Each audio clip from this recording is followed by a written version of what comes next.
살아가는 이 시대가 참 조용한 시대가 아닌 것 같습니다. 세계는 끊임없이 큰 소리로 속에 놓여 있는 것 같습니다. 여러분, 전쟁의 긴장, 경제의 불안, 국제 질서의 흔들림이 동시에 우리에게 들려오는 그런 시대인 것 같습니다. 여러분, 최근에도 그 스트레이트 오브 호르무즈, 그 호르무즈 해협에 둘러싼 여러 가지 상황들을 우리 알 것입니다.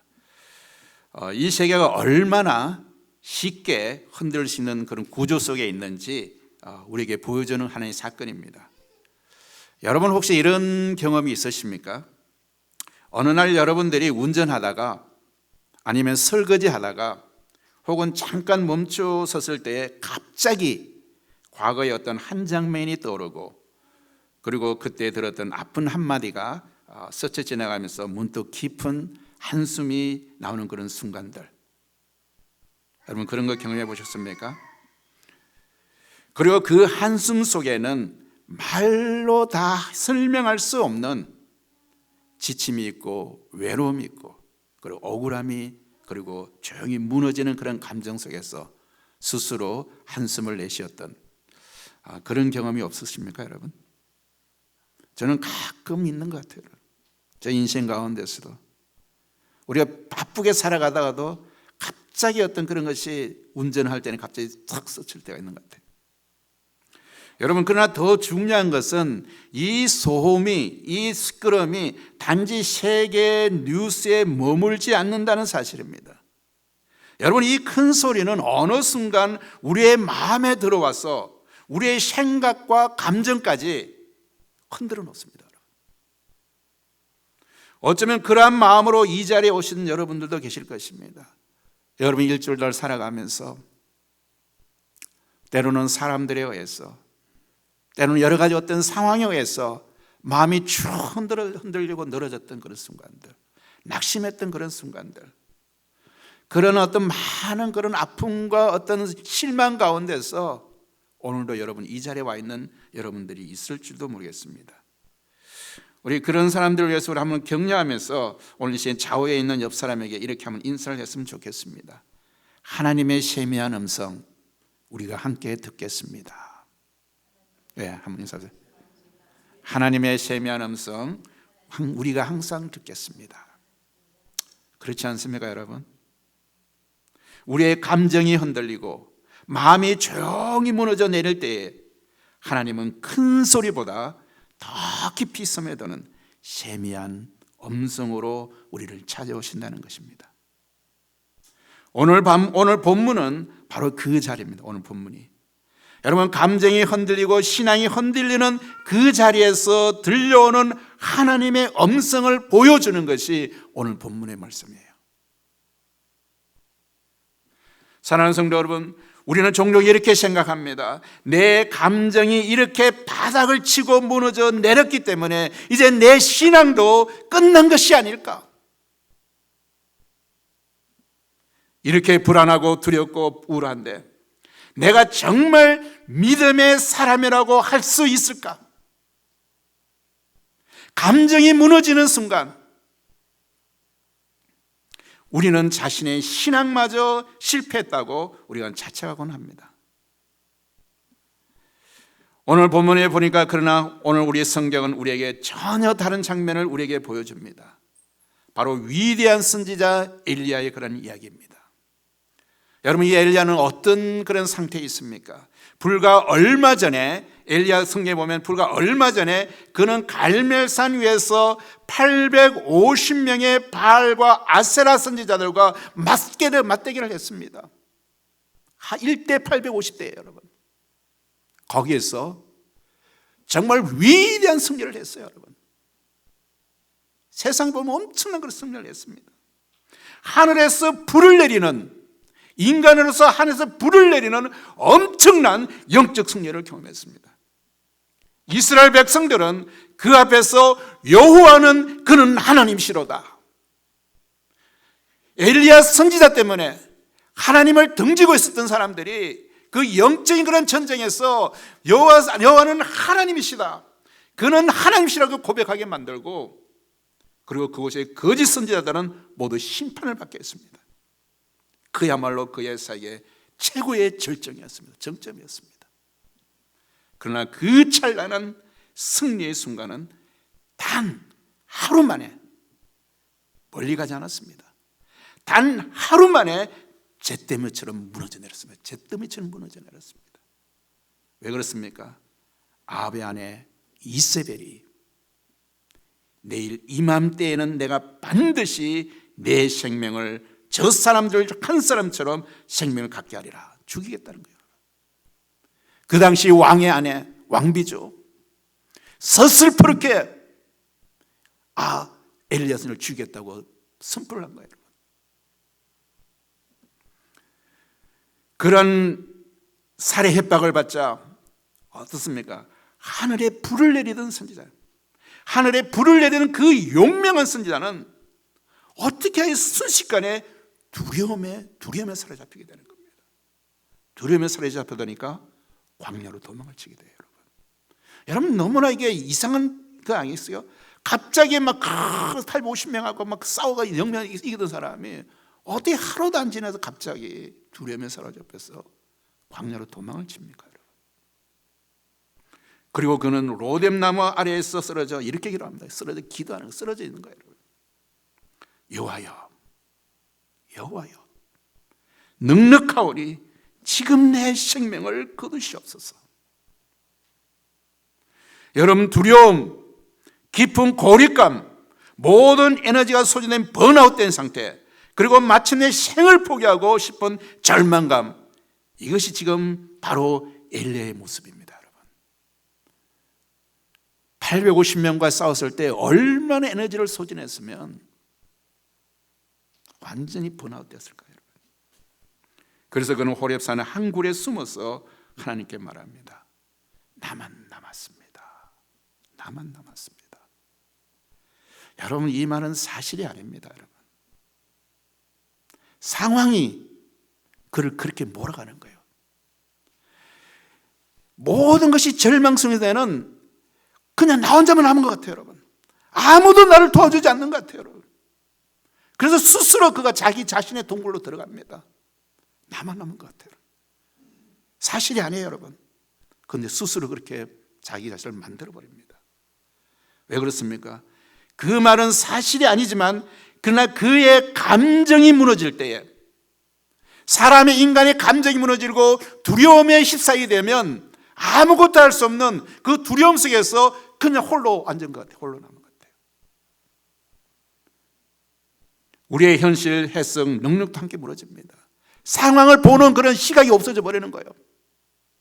뭔가 다른 해결 방법이 있을지라도 우리가 두려움에 사로잡혔으면 뭔가 우리가 해결해낼 능력도 없고 그 상황을 해석할 수 있는 인식 능력도 없어져 버리는 거예요. 그냥 두려움에 사로잡혀 있는 거예요.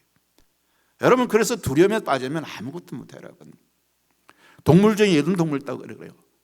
어떤 동물이 그 천적이잖아요. 만나면 분명히 도망갈 수 있는데도 도망갈 수가 없어요. 그냥 프리즈 돼버린 거예요. 두려움 때문에. 눈 딱 마주쳤는데 도망 못 가고 그냥 프리즈 돼버린 거예요. 그래서 스스로 그 동물의 먹이가 돼버리는 거예요. 여러분 이 두려움이라는 것이 얼마나 무서운지 모릅니다. 여러분 두려움. 우리 인간이 가장 먼저 죄를 짓고 나서 가장 먼저 가졌던 감정이 뭡니까? 두려움이에요. 여러분 두려움. 하나님 앞에서 가진 두려움. 그래서 우리는 이 두려움에 빠지면 현실을 갖다가 해석할 수 있는 능력이 없어집니다. 모든 것이 그래서 정확하게 바라보지 못하고 왜곡되게 잘못되게 바라본다는 거예요. 그리고 절망만이 유일한 진실처럼 느껴지는 거예요. 소망이 있음에도 절망 가운데 빠져버리는 거예요. 그런데 놀라운 것은 하나님께서 그 무너진 자리에서 엘리야를 정죄하거나 책망하지 않으신다는 거예요. 여러분 우리 같으면 어떻습니까? 여러분 내가 너를 갈멜산에서 850명과 싸우고 이기게 하지 않았느냐? 내가 너 혼자 이긴 게 아니라 내가 너를 도와서 나의 능력으로는 이기게 했는데 지금 네 모습 꼴이 왜 이 꼴이냐? 아마 하나님께서는 내가 만약 하나님이었으면 그렇게 막 책망했을 거예요. 그렇게. 그럼 그렇지 않습니까? 여러분 엘리야 능력으로서 낸 것이 아니라 하나님께서 도와주셔서 그 갈멜산에서 아세라와 바알 선지자 850명과 영적 대결을 해서 그 위대한 승리를 하게 만드셨는데, 지금 엘리야의 모습은 하나님을 믿지 못하는 거잖아요. 그냥 통굴에 서서 절망하고 있잖아요. 하나님 같은 거 얼마나 속상했겠어요. 그러나 하나님께서는 엘리야를 정죄하거나 책망하지 않으신다는 사실입니다. 오히려 그 깊은 절망의 굴 속으로 친히 찾아오십니다. 그리고 아주 세미한 음성으로 그의 영혼을 만지시며 회복을 시키십니다. 여러분, 오늘 말씀을 통해서 그의 감정이 무너진 그 자리가 실패의 자리가 아니라 오히려 하나님을 가장 깊이 만나는 자리가 될 수 있음을 우리에게 보여주는 겁니다. 여러분, 그 장면이 바로 오늘 본문 속 엘리야에게서 시작됩니다. 여러분, 엘리야는 지금 깊은 굴 속에 홀로 있습니다. 하나님이 그에게 물으십니다. 엘리야야, 내가 어찌하여 여기 있느냐? 하나님이 엘리야가 왜 여기 있는지 몰라서 묻겠습니까, 여러분? 아니잖아요. 엘리야의 정체성을 다시 한번 일깨우는 거예요, 여러분. 바로 이 장면에서 우리는 첫 번째 진리를 발견합니다. 여러분, 무너진 감정 속에서 하나님은 가까이 오십니다, 여러분. 여러분이 실망하고 여러분이 좌절하고 여러분이 두려움에 빠졌을 때 하나님은 멀리 있는 것이 아니라 바로 하나님께서 여러분을 찾아오신다는 겁니다, 여러분. 여러분, 엘리야는 억울함과 절망이 뒤섞인 목소리로 이렇게 대답합니다. 여러분, 하나님, 내가 만군의 하나님 여호와께 열심히 유별하였으니, 열심히 유별했다는 거예요. 그런데 뭐 어떻게 되었습니까? 내가 하나님을 그렇게 열심히 유별했는데, 덕심하게 섬겼는데 이제 남았거늘 그들이 내 생명을 찾아 빼앗으려 하나이다. 나만 남았습니다. 여러분, 이 말은 객관적인 사실이 아닙니다. 그러나 이것은 감정이 만들어낸 그의 진실이에요, 여러분. 자기 감정이 만들어내는 진실. 나만 혼자 남았다는 거, 그렇게 생각이 만든 거예요. 원어의 의미를 살펴보면 그의 심정을 더 깊이 이해할 수 있습니다. 엘리야가 말한 나만 남았습니다. 그래서 남다란 말은 히브리어로 바로 야타르라는 뜻입니다. 야타르. 여러분, 이 말은, 이 단어는 단순히 마지막으로 남았다는 어떤 수적인 의미를 넘어서, 숫자적인 의미가 아닙니다. 버려진다는 뜻이에요. 버려진다는 뜻이요. 남았다는 버려진다는 뜻이요. 홀로 내팽개쳤다는 그런 강한 감정적 그런 뉘앙스를 갖고 있습니다. 엘리야는 지금 자신을 하나님께 그리고 세상 모든 사람들에게 버려진 외톨이, 쓸모없는 존재라고 느끼고 있다는 거예요, 여러분. 쓸모없는 존재라고. 여러분, 우리의 감정이 무너질 때에 우리는 엘리야처럼 야타르의 감정을 가집니다. 나만 혼자 남았다고 그렇게 생각이 만드는 거예요, 여러분. 아무도 나를 이해하지 못하는 것 같고 하나님마저 나를 버리신 것 같은 깊은 그런 고립감에 빠집니다. 그것이 여러분 감정이 무너졌을 때, 여러분. 그러나 하나님은 그의 감정적인 외침을 무시하지 않습니다. 그의 절망을 꾸짖지도 않으십니다. 엘리야야, 엘리야야, 그건 사실이 아니지 않냐 라며 그의 왜곡되는 예식을 바로잡기 전에 먼저 그의 상한 감정스러워 조용히 들어갑니다. 여러분, 우리가 어떤 사람을 만나 관계할 때도 우리의 인간이 그런 감정이 많은 것 같아요. 잘못된 것을 그냥 바로 잡으려고 그래요, 여러분. 야, 그거 아니잖아. 그거 진실이 왜곡된 거잖아.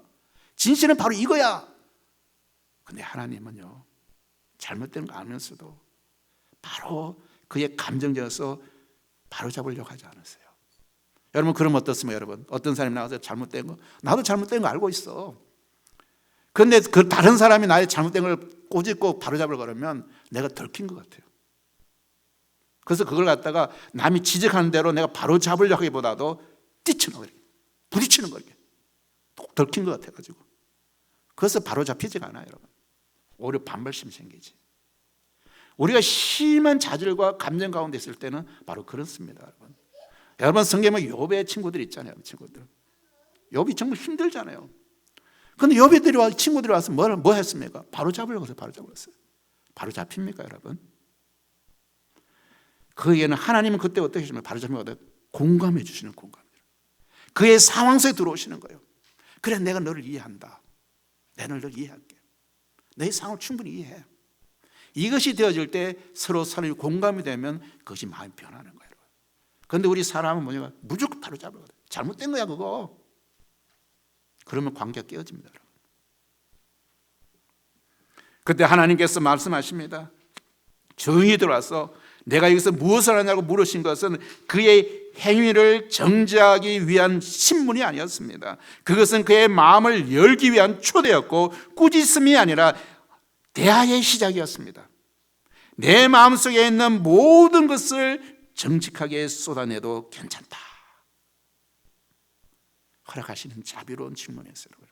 여러분, 우리가 마음이 열리면요 막 쏟아내요. 이렇게.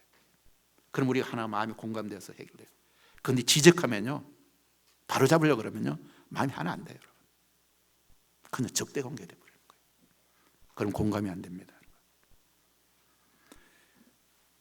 성도 여러분, 이것을 꼭 기억하시기 바랍니다.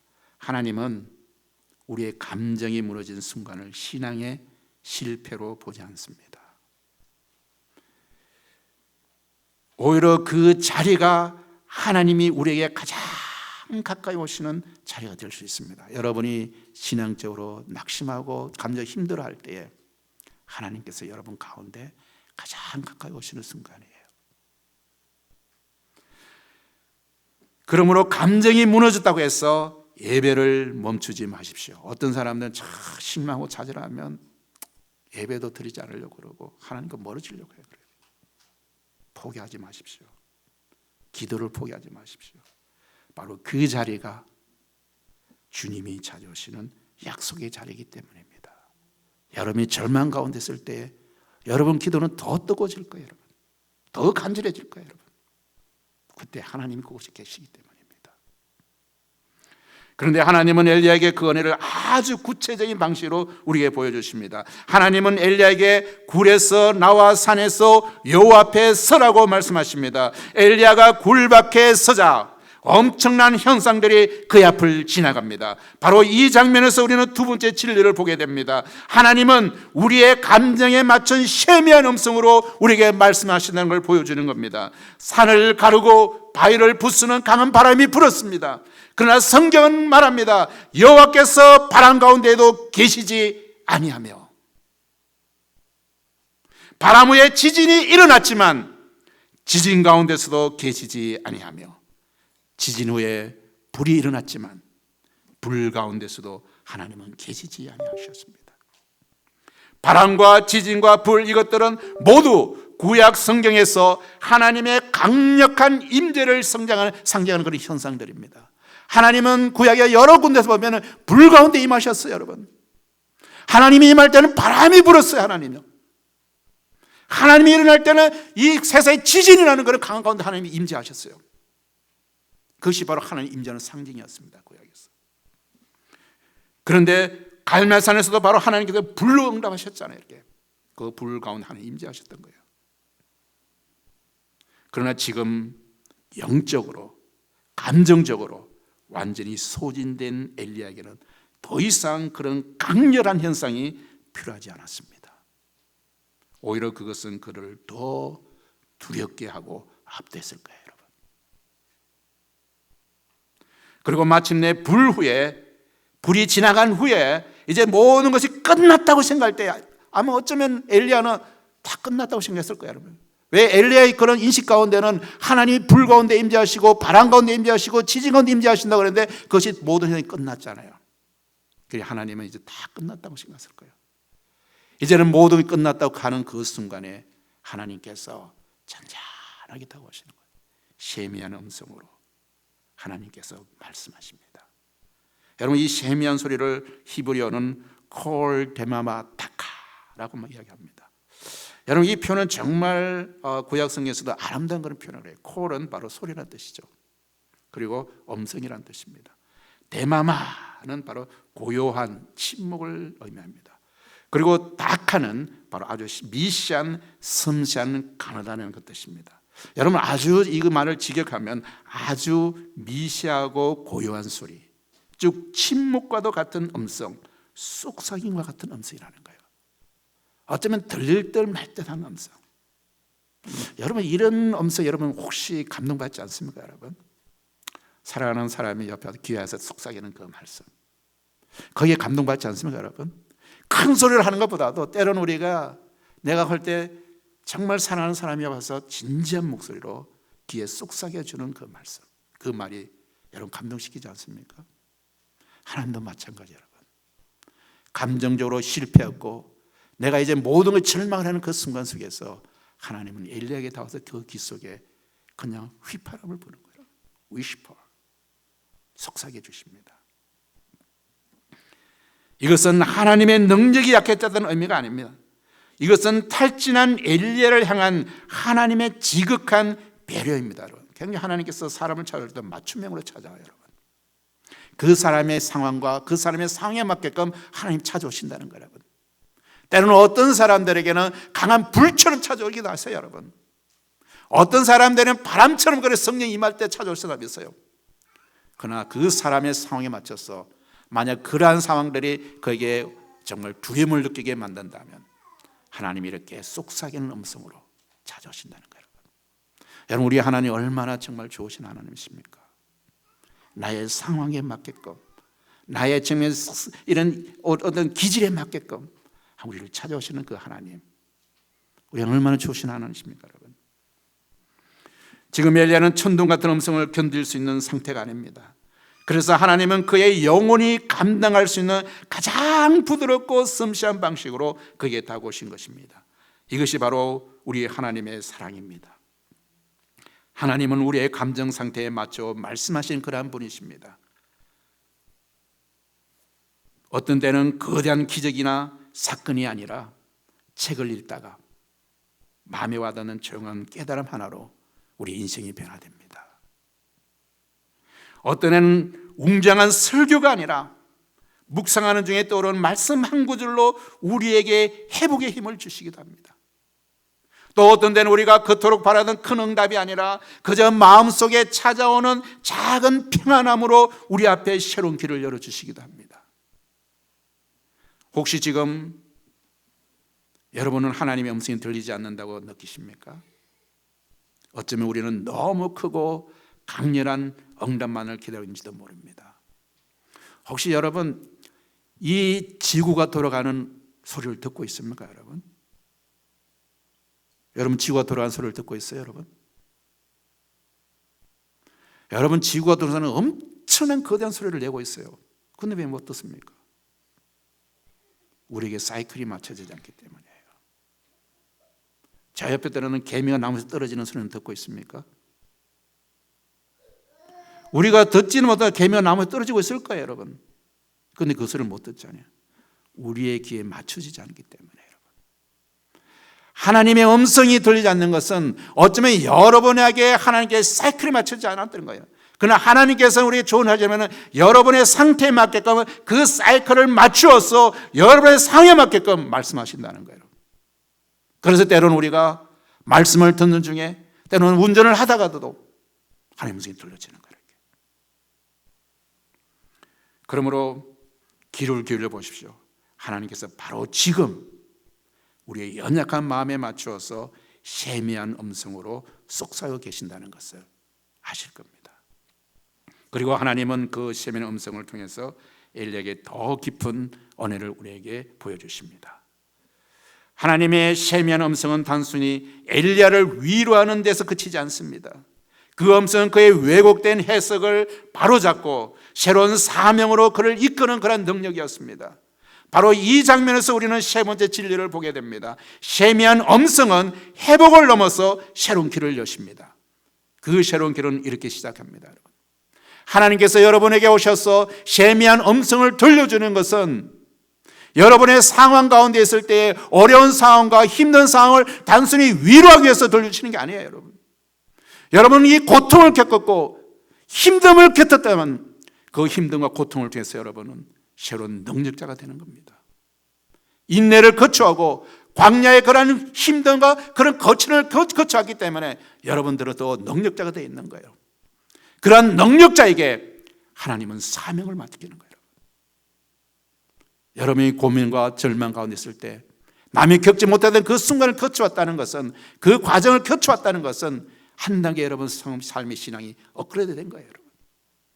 그런 사람에게 단지 위로만 하시는 하나님이 아니시라, 여러분의 이 상황을 거쳐왔기 때문에 이제는 새로운 사명의 길을 주시는 겁니다. 힘든 일을 겪었습니까? 어려움을 겪었습니까? 그것은 여러분의 건력이, 믿음의 건력이 한 단계 업그레이드 됐다는 거예요, 여러분. 그래서 이제는 다른 사람이 보지 않는 여러분들이 해야 될 그 하나님의 사명을 받는 그런 자리가 되는 거예요, 여러분. 하나님은 세미한 음성으로 다시 물으십니다. 엘리야야, 내가 어찌 여기에 있느냐? 엘리야는 이전과 같이 똑같이 또 이렇게 계속 이야기합니다. 나만 남았으라고 대답합니다. 그때 하나님은 그의 왜곡된 현실인식을 바로 교정해 주십니다. 그러나 내가 이스라엘 가운데 7,000명을 남기리니 다 바알에게 무릎을 꿇지 아니하고 다 바알에게 입맞추지 아니한 자니라. 엘리야는 좌절 가운데서, 감정이 무너진 자리에서 홀로 동굴에 숨어서 이제는 아무도 하나님을 섬기는 자도 없고 나를 지지하는 자도 없고 오직 나 혼자만 남았다고 생각하셨는데, 하나님께서 엘리야에게 아니야, 바알에게 무릎 꿇지 않는 7,000명을 내가 남겼다. 바로 거르투이죠.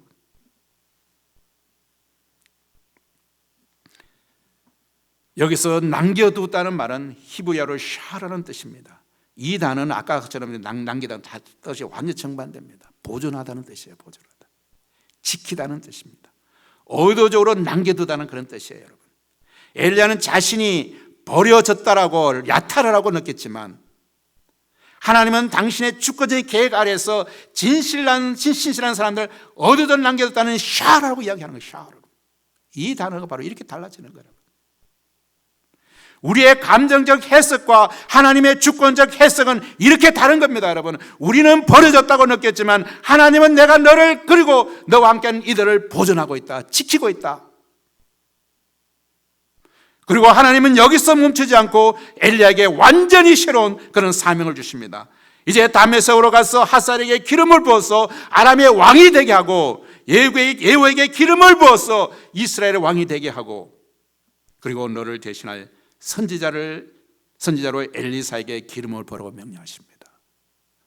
여러분, 절망 가운데 빠져있던 사람들에게, 나의 사명이 끝났다고 하는 그 사람에게 하나님께서는 바로 그에게 힘을 주시고 어떤 사명을 주십니까? 가서 왕을 세우는 그런 사명을 주는 거예요. 두 왕을 세우는 장면을 주고 이제는 그의 사역을 대신할 후계자를 세우는 일을 하나님께 그에게 남겨주시는 겁니다. 이것은 너의 사명은 끝났다는 통보가 아닙니다. 이것은 절망의 굴에서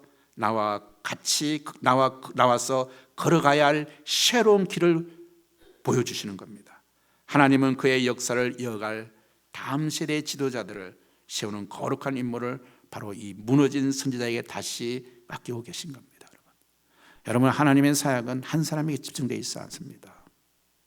하나님의 사역은 세대를 이어갑니다. 여러분, 모세를 이어서 여호수아가 되었죠.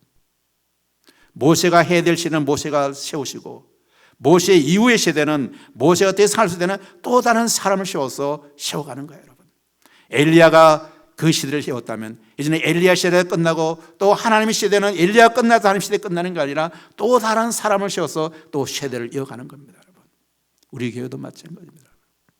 이런 세대가 이어져야 돼요. 이런 세대가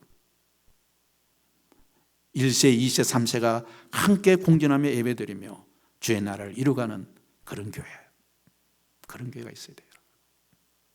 우리 세대를 이어갈 다음 세대가 있어야 됩니다. 그래서 하나님의 세미한 음성은 단순한 위로가 아니라 새로운 길을 여는 능력의 음성입니다. 우리는 절망 속에서 모든 길이 막혔다고 생각하지만 하나님은 이미 우리가 알지 못하는 새로운 길을 준비해 두셨습니다. 우리의 감정이 회복되기 시작할 때에 이전에는 보이지 않던 그 길이 우리에게 보여지는 겁니다. 여러분들이 하나님의 음성을 듣고 우리가 회복되었을 때 여러분은 새로운 길을 보게 될 것입니다. 여러분이 광야에 거치는 것을 지나왔기 때문에 여러분 새로운 사람으로서, 새로운 능력자로서, 믿음의 업그레이드된 자에서 바로 그런 길을 보게 될 것입니다. 하나님은 우리에게 이렇게 말씀하지 않습니다. 너는 이제 끝났다고 말씀하지 않으십니다. 오히려 나는 아직 너를 통해서 할 일이 끝나지 않았다고 우리 각자에게 말씀하고 있습니다. 이제 결론에서 일지를 다시 한번 확인해 보겠습니다.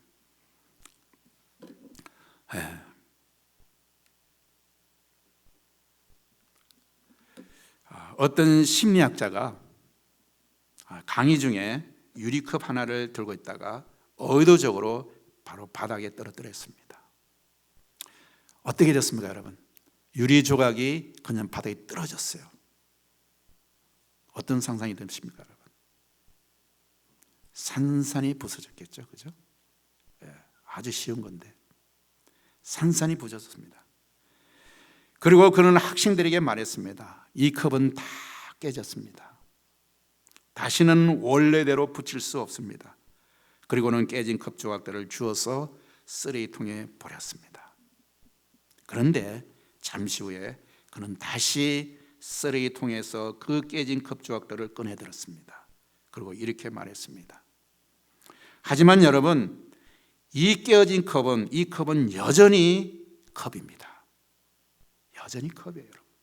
깨어졌지만도 그것은 여전히 컵입니다.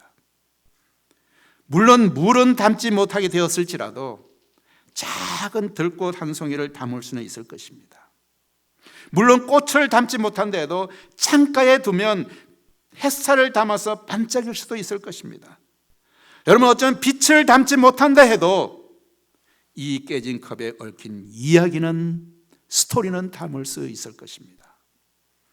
깨졌다고 해서 쓸모가 없어진 것이 아닙니다. 깨진 모습 그대로 새로운 역할이 시작될 수 있습니다. 사랑하는 성도 여러분, 엘리야는 깨졌습니다. 그의 감정도, 현실에 대한 해석도, 사명감도 모두 깨져버렸습니다. 그러나 하나님은 그 깨진 엘리야를 버리지 않으셨어요. 오히려 그 무너진 자리에서 가장 부드러운 셈의 음성으로 그에게 말씀하신 거예요. 여러분, 우리는 깨진 그릇이면 그냥 쓸모없다고 버리잖아요. 그런데 하나님은 엘리야가 깨졌지만도 쓸모없다고 버리신 것이 아니라 그를 통해서 또 다른 사역을 맡기는 거예요. 여러분, 나는 너를 버리지 않았다. 나는 너를 다시 이렇게 세울 것이다. 나는 너를 위해서 이미 새로운 길을 준비해 두었다.